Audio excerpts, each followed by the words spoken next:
ನಮಸ್ಕಾರ. ಭಾರತದ ಪ್ರಮುಖ ಆಧ್ಯಾತ್ಮಿಕ ಗುರುಗಳು, ಬಾಬಾಗಳು ಎಷ್ಟು ಜನರಿದ್ದಾರೆ ಅನ್ನೋದು ನಿಮ್ಮೆಲ್ರಿಗೂ ಗೊತ್ತು. ಅದರಲ್ಲಿ ಭಾರತದ 8 ಶ್ರೀಮಂತ ಆಧ್ಯಾತ್ಮಿಕ ಬಾಬಾಗಳು ಹಾಗೂ ಗುರೂಜಿಗಳು ಹೊಂದಿರುವ ಆದಾಯದ ಬಗ್ಗೆ ನಾನು ನಿಮಗೆ ಇಲ್ಲೊಂದಷ್ಟು ಮಾಹಿತಿಯನ್ನು ಕೊಡ್ತಿದ್ದೀನಿ. ಇವರೆಲ್ಲ ಬರೀ ಭಾರತಕ್ಕೆ ಮಾತ್ರ ಶ್ರೀಮಂತ ಆಧ್ಯಾತ್ಮಿಕ ಗುರುಗಳು ಅನ್ನಲಿಕ್ಕಾಗಲ್ಲ. ಯಾಕೆಂದರೆ ವಿದೇಶಗಳಲ್ಲೂ ಕೂಡ ಇವರ ಕೇಂದ್ರಗಳು ಕಾರ್ಯನಿರ್ವಹಿಸ್ತಾ ಇವೆ. ಇವರಿಗೆಲ್ಲ ದೇಶ ವಿದೇಶಗಳಲ್ಲಿ ಲಕ್ಷಾಂತರ ಭಕ್ತಾದಿಗಳಿದ್ದಾರೆ, ಇವ್ರನ್ನ ಫಾಲೋವರ್ಸ್ ಇದ್ದಾರೆ. ಜೊತೆಗೆ ಇವರು ಪ್ರಭಾವಿಗಳು. ಈ ದೇಶದಲ್ಲಿ ಅತ್ಯಂತ ಪ್ರಭಾವ ಹೊಂದಿರತಕ್ಕಂತಹ ಗುರೂಜಿಗಳು ಮತ್ತು ಬಾಬಾಗಳು ಆಗಿದ್ದಾರೆ. ಆಶ್ರಮಗಳು ಕೂಡ ನಿರಂತರವಾಗಿ ಕಾರ್ಯನಿರ್ವಹಿಸ್ತಾ ಇರ್ತವೆ. ಕರ್ನಾಟಕ ಮತ್ತು ಕೊಯಮತ್ತೂರಿನಲ್ಲಿ ತಮ್ಮದೇ ಆದಂತಹ ಆಧ್ಯಾತ್ಮಿಕ ಕೇಂದ್ರವನ್ನು ಹೊಂದಿರತಕ್ಕಂತಹ ಜಗ್ಗಿ ವಾಸುದೇವ್ ಅತ್ಯಂತ ಪ್ರಭಾವಿ ವ್ಯಕ್ತಿಗಳಲ್ಲಿ ಒಬ್ಬರು. ಸಾವಿರಾರು ಜನ ತಮ್ಮ ಆಧ್ಯಾತ್ಮಿಕ ಶಿಷ್ಯರನ್ನು ಹೊಂದಿದ್ದಾರೆ.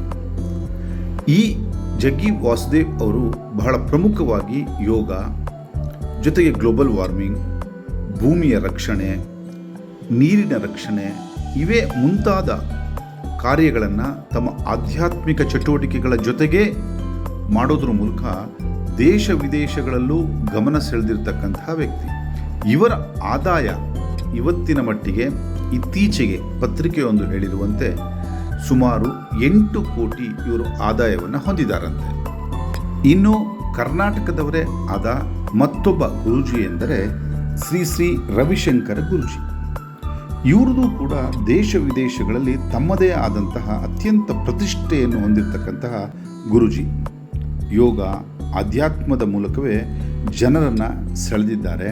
ಮತ್ತು ಇವರ ಆದಾಯವನ್ನು ನೋಡಿದಾಗ ಸುಮಾರು 1000 ಕೋಟಿಯ ಆದಾಯವನ್ನು ರವಿಶಂಕರ್ ಗುರೂಜಿ ಹೊಂದಿದ್ದಾರಂತೆ.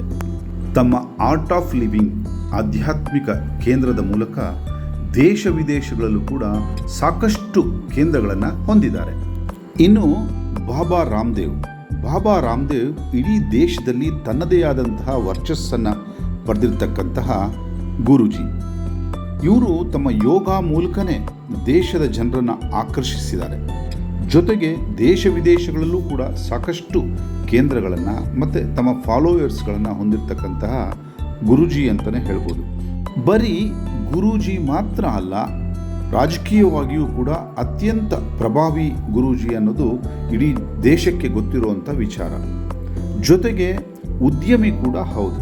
ತಮ್ಮ ಪತಾಂಜಲಿ ಸಂಸ್ಥೆ ಮೂಲಕ ಆರ್ಗ್ಯಾನಿಕ್ ವಸ್ತುಗಳನ್ನು ಮಾರಾಟ ಮಾಡೋದ್ರ ಮೂಲಕ ಕೋಟ್ಯಾಂತರ ರೂಪಾಯಿ ಆದಾಯವನ್ನು ಗಳಿಸ್ತಿರ್ತಕ್ಕಂತಹ ಗುರೂಜಿ.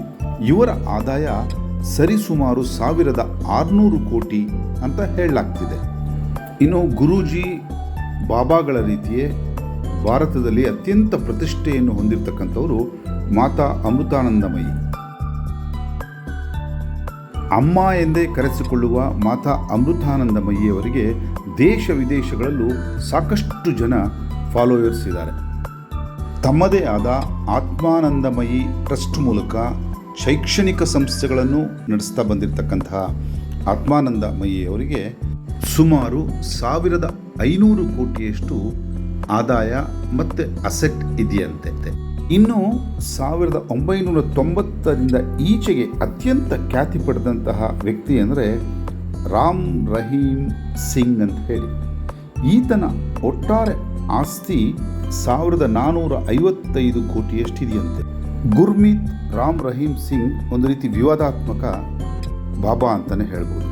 ಇವ್ರಿಗೆ ಅತ್ಯಂತ ವಿಶೇಷ ಏನಪ್ಪ ಅಂತಂದರೆ ಹರಿಜನರು ಹೆಚ್ಚು ಫಾಲೋವರ್ಸ್ ಇರುವಂಥದ್ದು.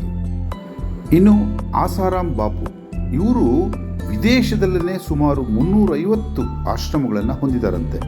ಜೊತೆಗೆ ಸಾಕಷ್ಟು ಜನ ಇವರ ಫಾಲೋವರ್ಸು ಇವತ್ತೂ ಕೂಡ ಇವರು ಇಲ್ಲದೇ ಇದ್ದರೂ ಇವ್ರ ಮಗನನ್ನು ಅತ್ಯಂತ ಹೆಚ್ಚು ಶ್ರದ್ಧೆಯಿಂದ ಫಾಲೋ ಮಾಡ್ತಾರಂತೆ.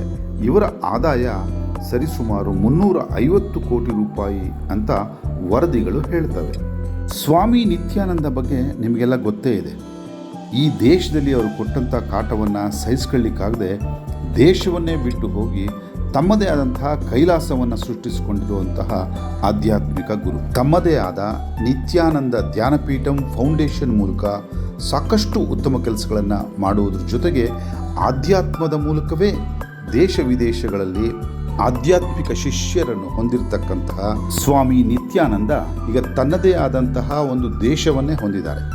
ಹೀಗೆ ಈ ತನ್ನದೇ ದೇಶವನ್ನು ಹೊಂದು ತನ್ನದೇ ಕರೆನ್ಸಿಯನ್ನು ಹೊಂದಿದ್ದು ತನ್ನದೇ ಆದಂತಹ ವಿಶ್ವದಲ್ಲೇ ಭಕ್ತಾದಿಗಳನ್ನು ಹೊಂದಿರತಕ್ಕಂತಹ ನಿತ್ಯಾನಂದ ಅವರ ಒಟ್ಟಾರೆ ಆಸ್ತಿಯ ಲೆಕ್ಕ 10,000 ಕೋಟಿ ಅಂತ ಹೇಳಲಾಗ್ತಿದೆ. ಇದೆಲ್ಲ ಇತ್ತೀಚಿನ ಪತ್ರಿಕೆಯೊಂದರ ವರದಿಯನ್ನು ಆಧರಿಸಿ ಹೇಳ್ತಾ ಇರೋದು ನಾನು. ಇದರಲ್ಲಿ ಎಷ್ಟು ನಿಜನೋ ಎಷ್ಟು ಸುಳ್ಳೋ ಅದು ನಿಮಗೆ ಬಿಟ್ಟಿದ್ದು. ನಮಸ್ಕಾರ.